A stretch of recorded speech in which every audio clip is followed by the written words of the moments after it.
Have a look at these ultra-hard cataracts. They are akin to black rocks. Dividing them into smaller fragments is really tough. It takes a lot. In fact, it takes away everything from us.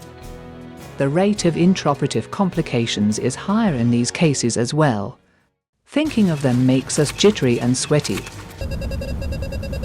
Let us try to analyze which part of this cataract is most difficult to break. It is the thick, tenacious posterior plate. These leathery fibers are truly the inseparables. Most intraoperative complications like Rex's tear, posterior capsular tear, and zonular dialysis happens at this time when we are forced to use excessive physical force to break this plate. Irrespective of the technique we use, like the classical 4 quadrants technique or the direct chopping maneuvers, we get stuck at this point. For example, in this case we have made 90% depth groove in all these trenches. When I attempt to separate, the distal position of the grooves gets separated, but the central portion refuses to break. This pattern of the central or the apical portion of the groove refusing to break is seen in the remaining quadrants as well. This demonstrates that separating the peripheral and the paracentral part of nuclear fragments is relatively easy. But breaking the central 3 mm of the posterior plate is very demanding, stressful and fraught with risks. This issue can be seen even when we are doing the direct chop maneuver. The peripheral parts of the fragments are separated, but the central portion of the posterior plate does not break. In these frames we can see that all the nuclear fragments are separated in the peripheral and the paracentral region, but all the fragments are held together by the central bridge which refuses to give way. This is the issue. The classical teaching is to keep the two instruments for lateral separation deep down in the groove and then attempt lateral separation. But again, this would require excessive physical force. What's the solution then? We propose a different concept of breaking this central posterior plate. Why not use the ultrasound energy itself to break this bridge of the posterior plate? This seems to be the easiest and the quickest way to destroy the central plate.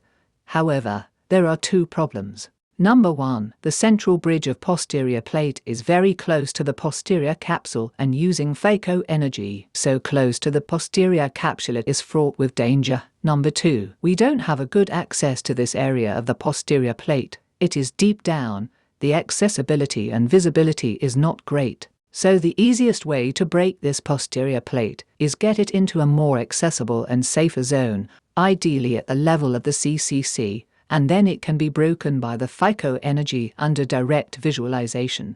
But maneuvering this central basal part anteriorly is not possible because there is no space within the capsular bag to flip the posterior plate up. So what is the solution? Create some space within the capsular bag. How do we do it? Somehow emulsify one fragment. It may not be possible to emulsify it completely as the basal part of the fragment will still be attached, but it is all right.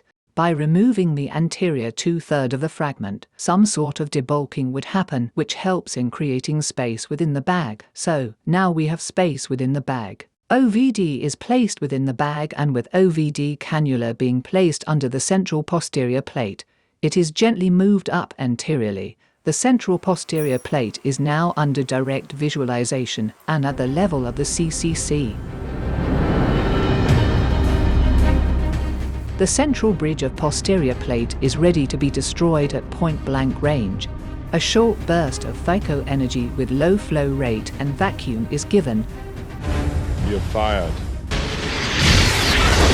And the inseparables are separated. It was so easy. Now we push back each of the fragments into the capsular bag. The separated fragments are now consumed one by one in a controlled manner.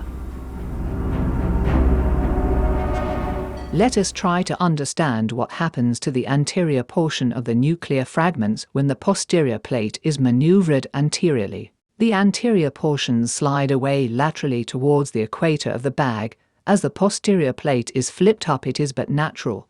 But this would not harm any part of the bag, as enough space has been created within it by removing one fragment out beforehand.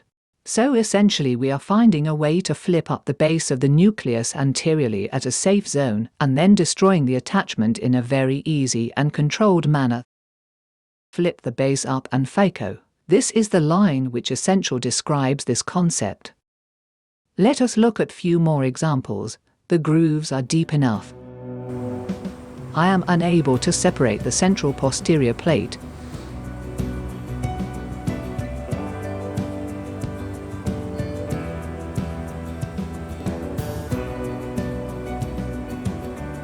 One fragment is pulled up and emulsified.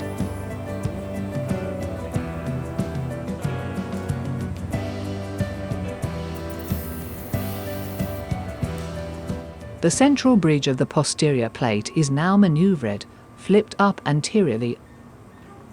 This bridge, which is holding these three fragments together, is destroyed in a jiffy.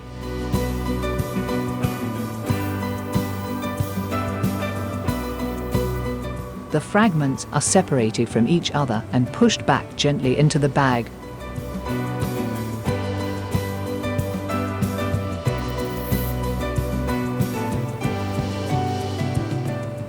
They are consumed at a posterior plane in a controlled manner.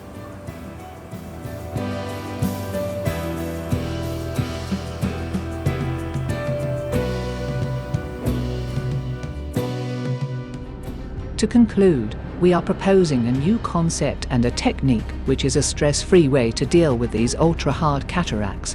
When we are left with a central posterior plate which refuses to break, we recommend using this technique of flipping the base up and FICOing. To flip the base up, we need space within the capsular bag. This is created by somehow emulsifying one fragment. The central posterior plate can now be maneuvered anteriorly at the level of the CCC. This bridge connecting all the fragments is then destroyed under direct visualization using FICO energy. The separated fragments are then emulsified one by one.